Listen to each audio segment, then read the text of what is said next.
You're Linda's husband. Yes. Why are you here? To give Linda comfort. Did she ask you to come here? I see. Now, you told me a while ago that you regard Charlie Manson as the Antichrist. He's a false prophet and he's come to deceive as many people as he can. Mm-hmm. You also, I think, to quote you correctly, said that he trips differently than you other hippies. Yeah, he's bloodthirsty. We're not. Mm-hmm. There's a lot of hippies that ain't on his trip. Mm-hmm. There's a lot of us that are waiting for the real Christ. Have any of the family members contacted you and through you tried to get Linda not to testify? When did that happen? All along. What did they ask you to tell them? Just that we should bow down and worship Charlie like everybody else. Mm-hmm. And you have talked to Linda about this. Sure. And she is going to testify. Sure, she's right now. Uh-huh. How long had it been since you had seen Linda until today? A couple of days. I've been seeing her regularly all along. Oh, I see. Comforting her and letting her know that what she's doing is right. Mm-hmm. Okay. You have a family. Yes. I don't want to ask specifically, but where is the family? In New Mexico, Arizona, Texas, somewhere else? The whole world. Somewhere else. Yeah. Everybody that's a perfect Christian. Yeah. How old are you?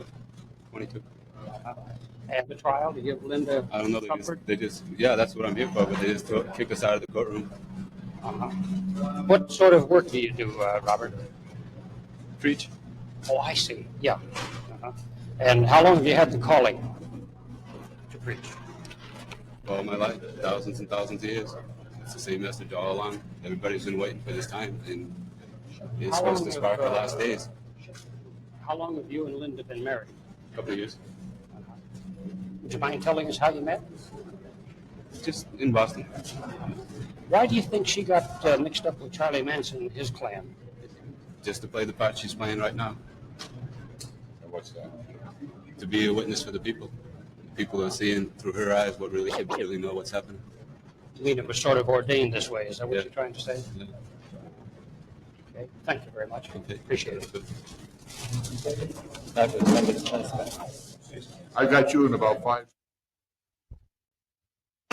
Create any incompetence upon on behalf of Miss Kasabian. Who is this woman?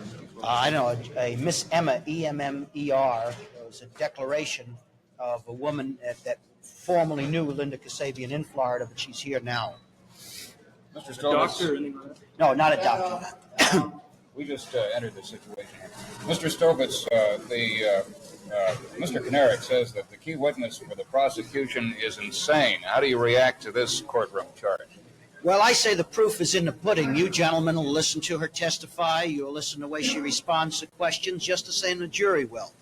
If the jury determines that she is insane, then this will go to her credibility. I don't believe she's insane. I believe that her way of life at the time that she lived at Spawn Ranch was something that caused her to do things that are not normal, but that fortunately her breaking away from Spawn Ranch left her in a certain state where she is perfectly normal now, and she is able to distinguish between right and wrong, and is able to comprehend what an oath means. You heard the extensive oath that was given to her by the clerk in the court. Now, I think the jury will listen to the way she answers questions. If she answers responsively, she's able to conduct herself under cross-examination. They're the ones who are going to decide whether or not she's competent or not. Has she taken LSD on numerous occasions? To my knowledge, I wasn't there, so I don't know. There have been some affidavits filed, some declarations filed that she has on prior occasions taken what is commonly known as acid or LSD. Whether or not this, the extent of which she took it or how much she took will affect her a year later, I don't know. But it's she's been in custody, as you well know, since the 1st of December 1969, and she has shown no bizarre characteristics in all the time that she's been in custody. Thank you very much. Thank you, Aaron. We have the hour of the show.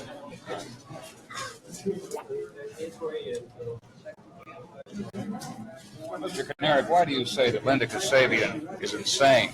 Well, because of the gag rule, I cannot discuss it. We all are aware of the judge's order, and since this will probably be involved in the litigation that's before us. I'm just under the orders of Judge Older and Judge Keene. And unlike the District Attorney of Los Angeles County, I'm not running for public office. I'm not running for Attorney General of the state of California. What kind of games are you playing, Irving? You told me inside that you'd come out and discuss it. No, I said I'd come out and answer some questions that you may ask, and I'm answering to the best of my ability. I want to ask I you have an why obligation you to called her insane. obey You said court you lied. orders. The District Attorney of Los Angeles chooses not to obey court orders. I choose to obey them. Mr. Bugliosi said you should be cited for contempt of court for making such a charge. How do you react to what he said then? Well, then Mr. Bugliosi has a legal remedy. He can file an order to show cause in re contempt, and the judge can then set it down for hearing and decide whether or not what was done is contemptuous. Who is this woman from Florida whom you mentioned in open court? That shouldn't be a gag rule involvement. You mentioned her and named her. Who is she? What's it all about? Well, again, the court order is there. And I must obey the court order within the ambit of the court order, and I cannot. Did you file an discuss it. affidavit for this lady? Again, what is before the court is a matter of record. There is. Mr. Canary, you've been objecting. It seems to many it's quite excessively in the courtroom. Are you slowing things down? Is that a practice? Not at all. The purpose is to conform to our law. Now, there are rules of evidence which are in existence, and lawyers are obliged to follow all rules of court, including the rules of evidence. And the vice is in the question. If a lawyer asks an improper question and it solicits matter that will come out that should not be before the court and before the jury, then the lawyer has the obligation to object. The one that is wrong is the person that's asking the improper question. Cite an example.